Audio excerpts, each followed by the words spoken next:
이런 질문들, 몇몇 질문들 제가 이제 좀 가져왔어요. 사전에 했던 질문들. 보면 회사를 운영하면 힘들었던 시기, 어떻게 난관 돌파했나, 운영의 중요한 요소 뭐냐, 기업이 대학생, 대학원생에게 바라는 인재상은 뭐냐, 등등등등등. 이 책이 있어요. 이 책에 직접적으로나 간접적으로 있습니다. 그냥 읽으시면 됩니다. 자, 그리고 창업에 대해서 질문 많이 했어요. 창업에 있어서 나만의 스타일, 필요한 영역의 준비, 공대생이 갖춰야 될 덕목, 동료 찾는 방법, 네오이즈 시절에 대한 질문. 다 이 책에 있습니다. 나중에 그냥 책을 읽으세요. 여러분이 창업을 하려고 마음 먹잖아요. 그러면 제가 창업할 때랑 정말 많이 달라요. 참고로 제가 창업할 때는요, 벤처 캐피탈이 한국에 공식적으로 딱 하나 있었어요. 제가 90년 후반에 창업했는데 그때는 벤처 캐피탈이 하나밖에 없었다니까. 창업과 관련된 아티클이든 책이든 있었겠어요? 당연히 없었어요. 지금 여러분 시대는 엄청 좋아요, 창업하기. 그래서 창업과 관련해서 다양한 질문을 할 수는 있는데, 저는 무슨 얘기를 드리고 싶냐 하면, 창업에 진지하면 창업과 관련된 책이든 아티클이든 굉장히 많다. 창업하기 전에 꼭 읽으시라. 왜냐, 여러분들의 2, 3년을 바쳐야 되는데 여러분들 2, 3년은 소중하다고 저는 생각한다. 그러면 사전에 굉장히 많은 공부를 하고 조사를 하고 창업하는 게 저는 맞다고 생각한다. 우리 시대만 하더라도 그런 게 없었다.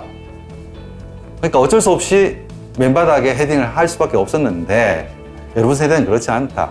그래서 많이 읽으라는 거고, 추가로 서울 경기권은 창업 관련된 커뮤니티 활동이 생각보다 많아요. 특정한 엑셀러레이터든 아니면 창업 보육센터든 이런 창업을 도와주는 활동들이 생각보다 많아요. 창업하기 전에 꼭 그런 커뮤니티에 한 번쯤은 가서 분위기 확인하고 필요한 것들 확인하고 난 다음에 창업하면 좋겠다. 그리고 그런 과정을 거치면 이 질문들은 본인들이 자연스럽게 답을 알 거다. 그러니까 여러분들이 많이 열심히 발품 좀 팔면 좋겠다라는 이야기 드립니다. 그리고 이런 질문도 많이 해요. 1, 2번은 참고로 인공지능 관련된 질문이고, 이건 제가 보니까 최근에 굉장히 질문이 많이 나와요. 최근 인공지능이나 딥러닝이나 LLM이나 굉장히 많은 어떤 흐름들, AI와 관련된 굉장히 많은 흐름들을 얘기할 때 개인적으로 제가 견지하고 있는 포인트가 있어요. 그리고 그 얘기를 제가 드리고 싶은 건데, 본질적으로 인공지능은 도구라는 거예요. 다시 반복할게요. 저는 물론 제 생각이 틀릴 수 있어요. 제 생각이 틀릴 수 있지만 저희가 견지하고 있는 인공지능에 대한 저의 입장은, 인공지능은 도구라는 거예요. 인류가 만든 거고 인류가 더 잘 살기 위해서 만들어낸 도구라는 거죠. 저는 이 입장이 4차 산업혁명위원회 위원장을 할 때부터, 2017년, 2018년이죠. 그때부터 한 번도 변한 적이 없어요. 뭐냐면 새로운 도구가 나오잖아요. 새로운 도구가 나오면 어떤 도구 때문에 굉장히 많은 게 바뀌어요. 예를 들면 전기 같은 게 발전하고 자동차 같은 게 발전한 다음 인류 삶이 그냥 많이 바뀌었을 거잖아요. 그쵸? 그러면 인공지능 관련된 도구들은 전기나 자동차만큼 임팩트가 있느냐에 대한 논쟁은 있지만, 제가 보기에는 굉장히 큰 영향을 주는 도구라는 건 명확해요. 왜냐하면 굉장히 많은 사무직이 하는 일들을, 굉장히 많은 지식 노동자들이 하던 일들을 인공지능이 대체하거나 아니면 도와주게 될 거는 거의 기정사실화된 것 같아요. 6, 7년 전만 하더라도 정말 그렇게 될 거냐 안 될 거냐에 대한 논쟁이 많았어요. 제가 보기엔 인공지능 도구가 지식 노동자들과 그리고 수많은 사무직들에 영향을 미칠 거라는 거는 이제는 받아들여야 되는 거지, 논쟁을 하는 그런 수준은 아닌 것 같아요. 그렇게 6, 7년 동안 빨리 바뀐 거죠. 인공지능 시대가 됐다고 더 좋아진 게 아닐 수 있잖아요. 그렇죠? 그러면 제가 보기엔 수많은 사람들이 영향을 받을 건데, 정말 공학과 과학을 깊이 이해하고 다루는 사람들은 제가 보기엔 영향 거의 안 받을 거예요. 그럼 어떤 사람들이 영향을 받을 거냐? 적당히 교육받고 적당히 일하는 정말 많은 사람들이 영향을 받겠죠. 인류가 직면하고 있는 정말 큰 도전이죠.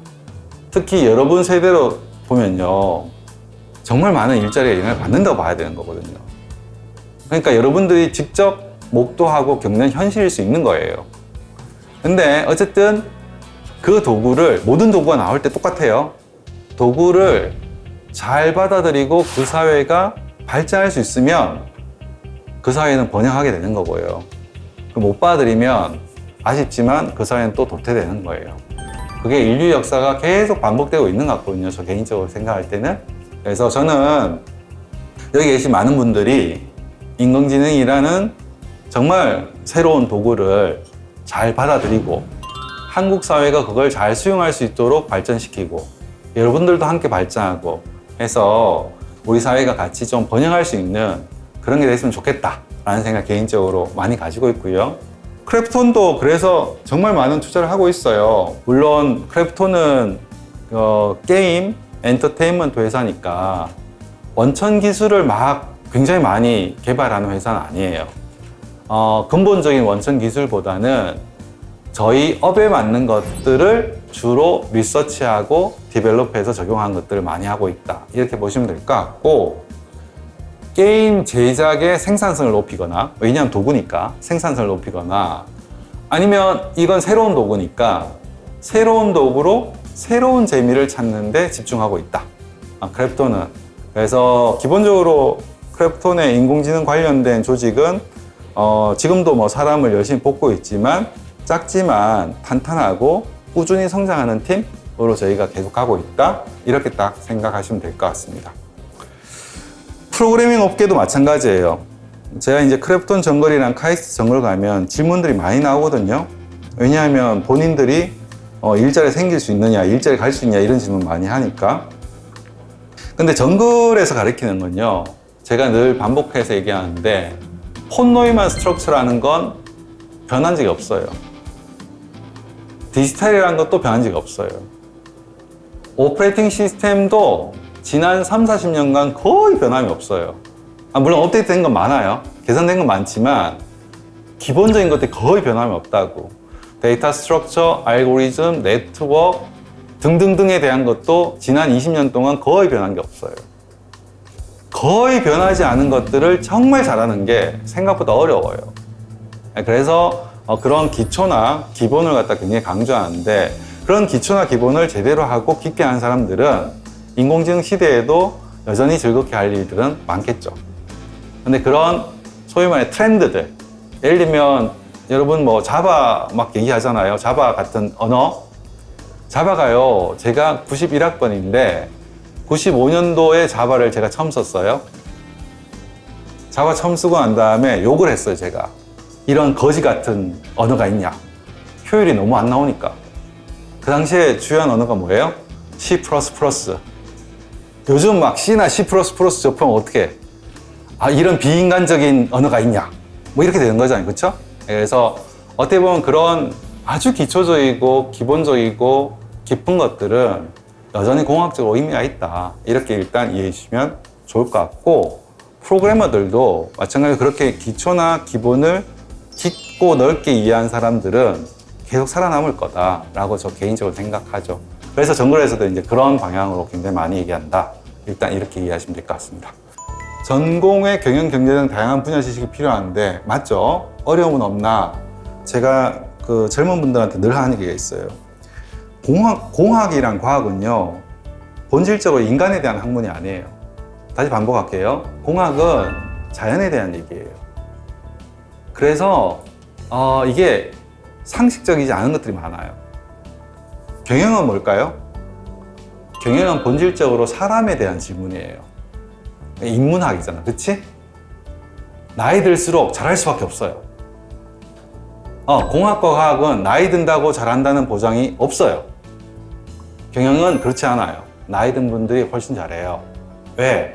사람에 대한 이해와 수용성이 높거든. 그럼에도 불구하고 경영 경제에 대한 분야 지식이 필요한 건 맞죠. 그래서 경영과 관련해서는 수많은 책들을 보는 게 도움이 많이 됐고요.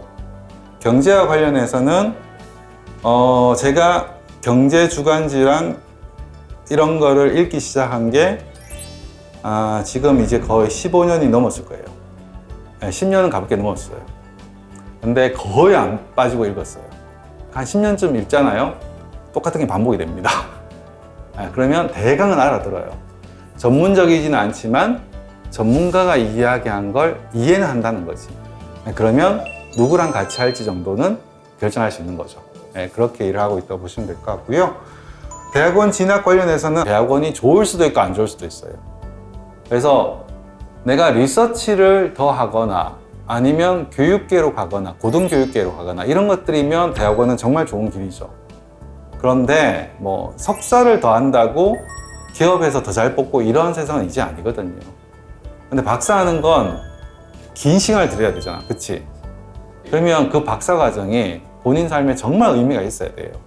그냥 타이틀 하나 따는 정도로는 제가 보기엔 너무 긴 시간이에요. 그런 생각 들고요. 저도 번아웃이 왔는데 제 번아웃이 왔을 때 그 전후 좌우가 크랩톤 웨이라는 책에 기술돼 있거든요. 제가 번아웃이 그때 거의 처음 왔어요. 제 인생에서 처음 왔고 그전에는 뭐 주당 100시간 일할 때 슬럼프나 번아웃 거의 없었어요, 저는. 근데 그때 번아웃이 딱 오니까 유일하게 할 수 있는 건 아무 일도 안 하는 것밖에 없더라고요. 이게 뭔가 방법을 찾아가지고 뭐 할 수 있는 방법이 없어요. 그래서 보통은 번아웃이 오면 일 안 하기, 운동하기, 명상하기가 거의 정해진 수순 같아요.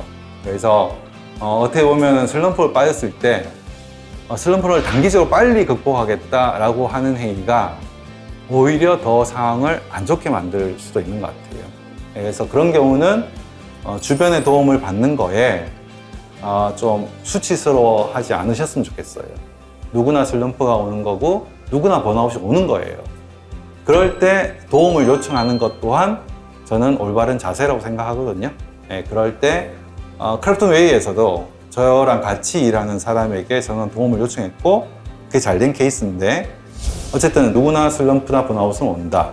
그때 대부분 일을 안 하고 운동하고 명상하기 정도의 방법인데 또 중요한 거는 주변에 도움을 요청하는 거다. 주변에 도움을 요청하는 게 이상한 건 전혀 아니라고 저는 생각한다. 이런 얘기는 드리고 싶습니다. 그런 정도로 오늘 질문은 마무리하는 걸로 하겠습니다. 네, 감사합니다.